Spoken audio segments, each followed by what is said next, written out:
কি হয় একটু দেখতে পাচ্ছেন না, হালকা পাতলা। আর এই পুরুষটা যদি আল্লাহওয়ালা হতো, হযরত ওমরের মতো, এই দেশটা মিনি জান্নাত হয়ে যেত।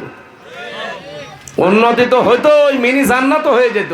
মালয়েশিয়া একজন মাহাতির মোহাম্মদ দাঁড় করিয়ে ফেলেছে মাত্র এই 23 বছরে। এখন 25 সাল চলছে না, 21 সাল থেকে ওরা দাঁড়িয়ে গেছে। কি 1 সাল থেকে 23-24 বছর ওরা মানচিত্রে দাঁড়িয়ে গেছে। ওদের দেশটা, আমি 9 দিন ছিলাম, সেই একদিনও কাশি দেয়নি, কি পরিষ্কার পরিচ্ছন্ন। আর আজকে আমি এই যে টেকনাফে গিয়েছিলাম, যাওয়া আসায় মনে হয় 50 বার কাশি দিলাম, কি ধোলা। তারা যদি দাঁড়িয়ে যেতে পারে, এত বড় বিশাল দেশ, বাংলাদেশে যেতে পারে 5 ডবল বড় দেশটা, আমরা দাঁড়িয়ে যেতে পারবো না? মানে আমাদের শুধু আল্লাহর বিধানটা লাগবে আর সৎ নেতৃত্ব লাগবে। মালয়েশিয়ার এখন স্বরাষ্ট্রমন্ত্রী যিনি, উনি ইসলামী ছাত্র শিবিরের কেন্দ্রীয় সেক্রেটারি জেনারেল ছিলেন ওই দেশের। আমাদের যেমন ইসলামী ছাত্র শিবির, ওই দেশেও ইসলামী ছাত্র শিবির আছে। ওই ছাত্র শিবিরের কেন্দ্রীয় সেক্রেটারি জেনারেল এখন ওই দেশের স্বরাষ্ট্রমন্ত্রী। দেশ এমনি দাঁড়িয়েছে। খাদ্যে ভেজাল নেই, যদি ধরা পড়ে কোনো খাদ্যে কেউ ভেজাল দিয়েছে, কোনো বিচার নেই, কোনো হিসাব নেই, সঙ্গে সঙ্গে মেরে ফেলবে। আমাদের দেশে যদি এরকম 5টা দেখতে পারতাম, এই দেশে কেউ খাদ্যে ভেজাল দেওয়ার সাহস দেখাতো না। এখন এই যে আমার কুষ্টিয়া বিশ্ববিদ্যালয়ের এক বড় ভাই ম্যাজিস্ট্রেট, উনি আব্দুল জব্বার মন্ডল, রাজশাহী বাড়ি, উনি চেষ্টা চালাচ্ছে ঢাকাতে ওইরকম যদি চট্টগ্রামে একজন, রাজশাহী একজন, খুলনা একজন, ময়মনসিংহ একজন, বরিশালে একজন, ঢাকাতে তো একজন আছেই, সিলেটে একজন, এরকম 8 বিভাগে 8 জন যদি এরকম দাঁড়িয়ে যেত সৎ মানুষ, এই দেশেও কেউ খাদ্যে ভেজাল দেওয়া 2 নাম্বার জিনিস 3 নাম্বার বলে বিক্রি করতে পারতো না। পোশাকের এই জায়গায় লিখে রাখে 8,000 টাকা দাম, অথচ এটার দাম 300 টাকা। ওরা নিজেরা এটা কম্পিউটার দিয়ে লিখে বসিয়ে দেয়, এটা এখন ধরে ফেলছে। আমরা তো এতদিন এগুলো বুঝতামই না। এটা যদি ওই দেশে হয় না, সঙ্গে সঙ্গে মেরে ফেলবে, কোনো বিচার নেই। এই জন্য বলছি দেশটা দাঁড়িয়ে যাবে। আমরা দেখতে পাচ্ছি সামনে যেতে একজন দক্ষ মানুষ, ডক্টর মোহাম্মদ ইউনূস। কিন্তু আল্লাহ ভীরু মানুষ যদি আমরা পেতাম, দেশটা জান্নাত হয়ে যেত। আর এইটাই তো আমরা সামনে দেখতে চাই। কথা বলেন না কেন? এগুলো যারা চায় না, কিছু মানুষ আছে শুধু খাবো খাবো, নেবো নেবো, তারাই কিছু চায় না, শুধু নির্বাচন চায়, কিচ্ছু চায় না। তারা নির্বাচন তো আমরাও চাই, কিন্তু যারাই দায়িত্বে ছিল তারা তো এখনো আছে। এই মানুষগুলো তো পাল্টাবেন নাকি? না পাল্টিয়ে খালি নির্বাচন দেন, নির্বাচন দেন, দিয়ে করবো কি? আবার তো দিনের ভোট রাতে হয়ে যাবে। আমরা এটা আর করতে দিতে চাই? সংস্কার যেখানে যতটুকু লাগবে করা লাগবে। আপনার যদি এটা রাগ হয়, রাগ হোক, এটাই আমরা কইরেই ছাড়বো। এই দেশে ছাত্র জনতা মিলে কিন্তু এইটাই চেয়েছে, নাই তো এই শহীদদের সাথে বেইমানি করা হবে।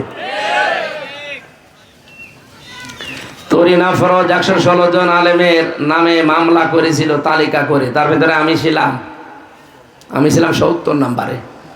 এখন আল্লাহ পাক করে ধরিয়ে দিয়েছে, ও শয়তান এখন জেল খাটতেছে। আলেমদের পেছনে যারাই লেগেছেন, ডাইরেক্ট ইনডাইরেক্ট, এই যে চাপাই নবাবগঞ্জের 2 জন মুফাসসিরে কোরআন, স্বামী স্ত্রী, এই 2 জনও ধরা খাবে। এমন অপমান করবে না আল্লাহ, পরনে লুঙ্গি শাড়ি কিছুই থাকবে না। হ্যাঁ, কথা বলেন না কেন? যারাই করেছে আপনি দেখেন, তাদেরকে আল্লাহ অপমান করেছে। কিন্তু আলেম আবার হওয়া লাগবে হক্কানি আলেম। আলেম যদি হয় ফরিদউদ্দিন মাসুদের মতো, ওরে জবাই করলেও সমস্যা। জবাই করতে বলছি না, কারণ ও তো আলেম নামে একটা কলঙ্ক, আলেম নামে জালেম। আল্লামা সাঈদীর ফাঁসি চাইতো শাহবাগে গিয়ে, ওকে আলেম। আর আরেকজন তো দেখলাম এক আলেম, বায়তুল মোকাররমের সাবেক খতিব, ও নাম বলতো কওমি জননী। যেই দিন এই নামটা দিয়েছে সেদিন আমরা জেলখানায়, মামুনুল হক, সাখাওয়াত হোসেন রাজি, এরকম বহু আলেম আমার সাথে ওই দিন বদদুয়া করেছে। আল্লাহ করলো কি? একে আলেম আমাদেরকে জেলে রেখে কষ্ট দিচ্ছে, আর ও বাইরে আমাদের কওমি জননী নাম দিচ্ছে। এই জন্য এইরকম আলেমকে গালি দেওয়া না, এদেরকে জুতা দিয়ে পিটালেও অসুবিধা নেই। কিন্তু আল্লামা সাঈদীর মতো মানুষকে জুতা দেওয়া না, খারাপ ধারণা করবেন, আল্লাহ কিছু দেখিয়ে দেবে। এই যে শয়তানকে খুঁজে পাওয়া যাচ্ছে না, সে ডাক্তার, কি জামান যেন, মোস্তফা জামান। পরে যদি কেউ খুঁজে পায় আমার মনে হয় কুকুরের মতো পিটাবে, এত রাগ তার উপরে বাংলার জনগণের। এই শয়তান এই বাইরের দেশে প্রেসক্রিপশন মতো আল্লামা সাদিকে ইনজেকশন দিয়ে মেরে ফেলেছে। আর বলে না উনি স্বাভাবিক মারা গেছে। কে বলেছে? আমার সামনে দিয়ে তার আগের দিন শুনলাম বের করে নিয়ে গেছে, ভালো মানুষ, হাসতে হাসতে গিয়েছে। একটা হার্টের রোগী ওইভাবে হাসতে পারে? আপনারা আন্দাজে এরকম ফতোয়া দিয়ে দাদা বাবুদের প্রেসক্রিপশন অনুযায়ী তারা দুনিয়া থেকে বিদায় করে দিলেন। কি হয়েছে? সে শহীদ হয়েছে। আপনারা জালেম হিসাবে ইত্তাকি দাওয়াতাল মাজলুম ফাইন্নাহা লাইসা বাইনাহু ওয়া বাইনাল্লাহি হিজাব, বেঁচে থাকো মাজলুমের বরদোয়া থেকে, কারণ আল্লাহর মাঝে আর মাজলুমের মাঝে কোনো পর্দা থাকে না। আপনি আর যাই করেন এখান থেকে চেষ্টা করবেন বেঁচে থাকার। কক্সবাজারবাসী আল্লাহ রাব্বুল আলামিন যদি সত্যি কারো বন্ধু হয় তাকে আল্লাহর তৈরি করা আইনের দিকে নিয়ে আসবে, মানুষের তৈরি করা আইন তার কাছে ঘৃণিত বানিয়ে দেবে। কিন্তু শয়তান যদি কারো বন্ধু হয় তাকে আল্লাহর আইন থেকে বের করে নিয়ে শয়তান মানুষের তৈরি করা আইনে তাকে কাজে লাগাবে। এটাকে আমি বানালাম, আল্লাযীনা কাফারু আউলিয়াউহুমুত তাগুত ইখরিজুনাহুম মিনান নূরি ইলা যুলুমাত। নিয়ে আসেন তখন হুজুর নিয়ে আসবেন, আমাকে ভুল হচ্ছে। আপনি এরপরও মানে বুঝতে চান না কোন কারণে? আল্লাহর বন্ধু হলে আল্লাহ কাজ করবে, শয়তানের বন্ধু হলে শয়তান ওই কাজ করবে। এখন আপনি দেখেন কার বন্ধু আপনি। যদি আপনি দেখেন আমি মানুষের তৈরি করা আইন প্রতিষ্ঠার কাজ করছি, আপনি বিশ্বাস করে নিন আপনি এখনো শয়তানের বন্ধু। আর যদি আপনি দেখেন যে না আমি আল্লাহর তৈরি করা আইনের পক্ষে আছি, হলেও ভালো, না হলেও আমার অসুবিধা নেই, বেতন পাবো, আপনি বিশ্বাস করে নিন যে আল্লাহ আপনাকে বন্ধু হিসাবে কবুল করে নিয়েছে। আল্লাযীনা আমানু ওয়া রাসূলুহু, রাসূল যাদের বন্ধু হবে, রাসূলকে বন্ধু পেতে হলে 4টা কাজ দুনিয়ায় করা লাগবে। কয়টা? সূরা জুমার 2 নম্বর আয়াতে 4টা কথা আছে। আপনারা যারা ওই 4টা কথা পড়ে নেবেন, যদি দেখেন যেগুলো আমি মানতে পারি তাহলে আপনি রাসূলুল্লাহর বন্ধু। আর যদি বলেন না আমি 2টা পারি 2টা পারি না, এখনো রাসূলকে বন্ধু হিসাবে পান নাই। আল্লাযীনা আমানু, যারা তোমাদের ভেতরে ঈমানদার তারা তোমাদের বন্ধু হবে। ঈমানদারের প্রথম কাজ তারা নামাজ কায়েমের আন্দোলন করবে। এই নামাজ কায়েম কি করা যায় একা একা না রাষ্ট্রীয়ভাবে? বলেন বলেন। আল্লাযীনা ইম্মাক্কান্নাহুম ফিল আরদি আকামুস সালাহ, আমি যদি জমিনে শাসন ক্ষমতা ঈমানদারকে দান করি তার প্রথম কাজ হবে সে নামাজ কায়েম করবে। তা আমরা তো এইটার কথাই বলতে চাই। বাহাদুর সাহেবের মতো 151 জন বানাতে চাই এই কারণে, কারণ নামাজের বিল আনবে, যাকাতের বিল আনবে, চুরির বিল আনবে, ডাকাতির বিল আনবে। এই কথা বলেন না কেন? আর এগুলো ব্যক্তিগতভাবে করা যায় না, এগুলো আইন পাস করতে হলে ক্ষমতা লাগে। এই ক্ষমতার জন্য যদি কাজ করে কেউ দুনিয়াদার বলেন, কেউ ধর্ম ব্যবসায়ী বলেন, বলেন যা ভাল লাগে বলেন, আপনার মুখ আপনার জবান একদিন এমনি বন্ধ হয়ে যাবে। 2 নম্বরে না যাকাত, যারা যাকাত কায়েম করতে চায় এইটাও রাষ্ট্রীয়ভাবে করা লাগে। যাকাতের যতগুলো পয়েন্ট আছে আমরা কিছু অনেকে জানি না। যাকাতের ভেতরে যে অর্থনীতির যে মূল নীতিগুলো আছে এইগুলো আমরা রাষ্ট্রীয়ভাবে কায়েম করতে চাই। মোশারাকা, মদারাবা, মোরাবাহা, বায়ে সালাম, বায়ে ইস্তেসনা, বায়ে মুআজ্জাল, ওয়াহেদা, এরকম 28টা নিয়ম আছে। এগুলো শুধু ইসলামী ব্যাংকে চলবে কেন? এগুলো সব ব্যাংকে চলবে। সোনালী, রূপালী, চৈতালি ব্যাংক আছে, ওটাও হবে। পোবালি, যত ব্যাংক আছে সব ব্যাংক চলবে ইসলামী ব্যাংকের আদলে, কারণ এই ব্যাংকে যেমন চলে ইসলামের নিয়ম ওই ব্যাংকেও চলবে। কিন্তু এটা তৈরি করতে হলে রাষ্ট্রীয়ভাবে যাকাত ভিত্তিক অর্থনীতি কায়েম করা লাগবে। আর এটা তো করবে ফেরেশতারা। আল্লাযীনা আমানু ইয়াকিমুনাস সালাতা ওয়া ইউতুনাজ যাকাতা ওয়া হুম রাকিউন, তারা রুকুকারীদের সাথে রুকু করবে, তার মানে জামাতবদ্ধ হয়ে তারা নামাজ পড়বে জামাতে। আল্লাহ এই 3টা গুণ যাদের ভেতরে দেখবেন তাদেরকে আপনি বন্ধু হিসাবে গ্রহণ করবেন। এই 3 বন্ধু যদি আপনার হয় আপনি দুনিয়া আখিরাতে সাকসেস হবেন। কাতাবাল্লাহু লা আগলিবান্না আনা ওয়া রাসূলি ইন্নাল্লাহা কাবিয়্যুন আজিজ, আমি লিখে দিলাম যে আমি অবশ্যই আর আমার রাসূল আমরা গালেব হব। সুবহানাল্লাহ বলতে পারেন না? আল্লাহ ওই দৃশ্যগুলোর সামনে যেন এই আয়াতের আদলে দেখার তৌফিক দেন। রাত 12টা বেজে গেছে, এখন আর কথা বলা সম্ভব হচ্ছে না। মেয়েদের জন্য কিছু আলাদা বিষয়ে কথা বলা দরকার ছিল। মহতারাম নিম্নের ভাইদের জন্য দোয়া করে, অবশ্যই দোয়া করছি। আল্লাহুম্মা আমিন।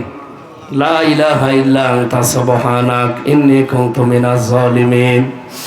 আল্লাহ তাআলা, মোনাজাতটা বসে করা লাগবে ভাই, আমি এতক্ষণ অনেক কিছু বলি নাই। বসেন, মোনাজাতটা বসে করেন, বসেন। আর আমার মেয়েদের উপরে লেখা জেলখানার কিছু বই আছে, যে দাম্পত্য জীবনে আমাদের কলহ কেন হয় আর এটা মেটাতে হয় কি পদ্ধতিতে। আমি লিখেছিলাম জেলে, এগুলো পাবলিশড হয়েছে, গাড়িতে পাওয়া যায় অথবা এখানে যদি থাকে।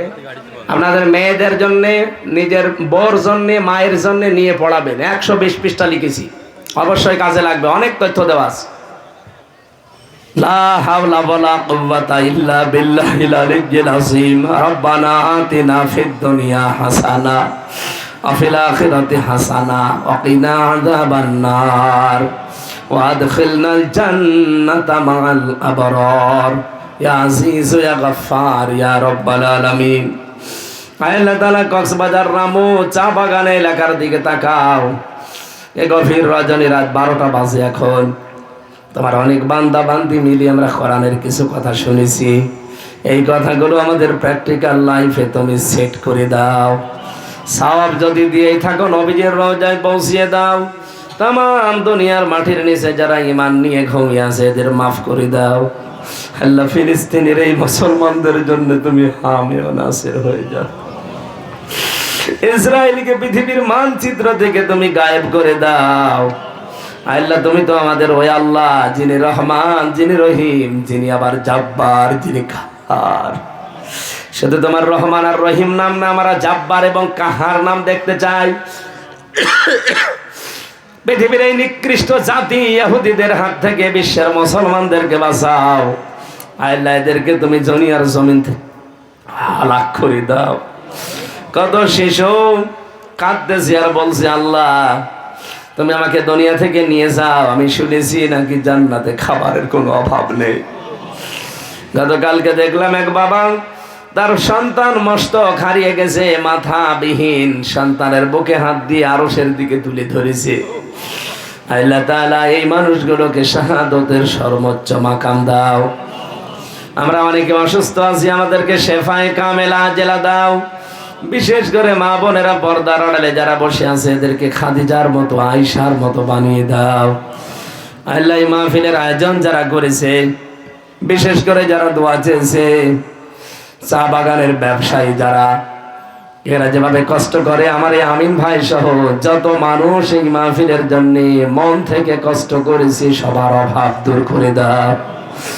তোমার নবী জানিয়েছে, মাজলুমের দোয়া, মুসাফিরের দোয়া তুমি ফেরত দাও না। আমি একদিকে মাজলুম, আর একদিকে মুসাফির, আর একদিকে অসুস্থ। আল্লাহ, দোয়াটা কবুল করে এই চা বাগান এলাকায় যারা ব্যবসা বাণিজ্য করে, এদের রিজিকে বরকত দিয়ে দাও। প্রবাসী ভাইরা এখানে টাকা পাঠিয়েছে, তাদের জীবনেও তুমি বরকত দাও, সহি সালামতে রাখো। আবার দেশের মানুষ দেশে ফিরিয়ে দাও। রব্বুল আলামিন, কবরবাসীদের জন্য এরা মোনাজাত করছে।